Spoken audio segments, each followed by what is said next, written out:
At the United Nations Security Council today, the U.S. accused Russia of using food as a weapon in its war against Ukraine, and in turn creating a global food security crisis. Ukraine grows enough food to feed 400 million people, and Ukraine and Russia together account for 1/3 of the world's wheat exports.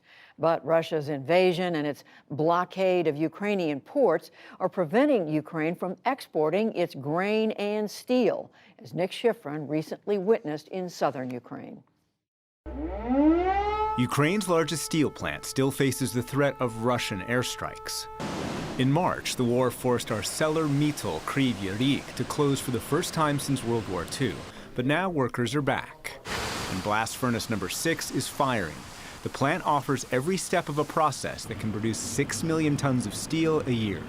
This is known as the foundry yard, where they take iron ore and put it through a blast furnace that is 4,000 degrees. That creates what's known as pig iron or crude iron, and that becomes steel. Before the war, the plant was one of Ukraine's largest employers and one of its largest exporters. Iron ore and semi-finished iron are the country's single largest export, but the war has cut production here in half, and it blocked the company's traditional routes to the Middle East and Africa, says Chief Administrative Officer Artyom Felipyev.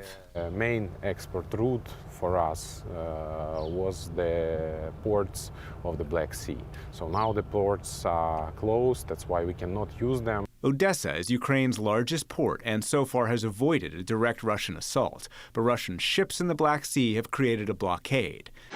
That's forced companies to ship via trains that need to be refitted with different size wheels to travel in the rest of Europe. It takes more time, it makes it more costly. How important is it to get these kinds of new export supply lines going for the future of Ukraine? The metallurgical industry for Ukraine was like one of the cornerstones of the whole economy. Another cornerstone, agriculture. Ukraine's one of the largest exporters of wheat, corn, and oil. But Europe's breadbasket today is scarred. Ukraine and the U.S. accuse Russia of targeting agricultural infrastructure, including silos, and the railroad bridges Ukraine needs to export. Russia's even fired at farmers and tractors. And Ukraine says what Russia doesn't target, it steals. Trucks with hundreds of thousands of tons of Ukrainian grain have been moved to Russian-occupied territory. In farming villages occupied and destroyed by Russian troops, farmers have lost their livelihoods and many of the animals they sold to survive. They shelled us with a high explosive projectile. It immediately began to burn. The piglets and calves were screaming. They were roasted alive. They were burning. The Russian government seems to believe that using food as a weapon will help accomplish what its invasion has not, to break the spirit of the Ukrainian people.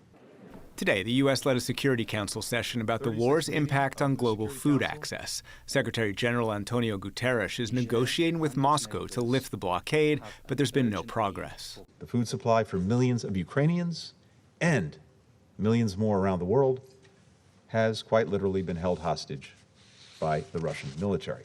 This war is having effects on global markets, global supplies, and prices, again, around the world. Caitlin Welsh is the director of the Global Food Security Program at the Center for Strategic and International Studies.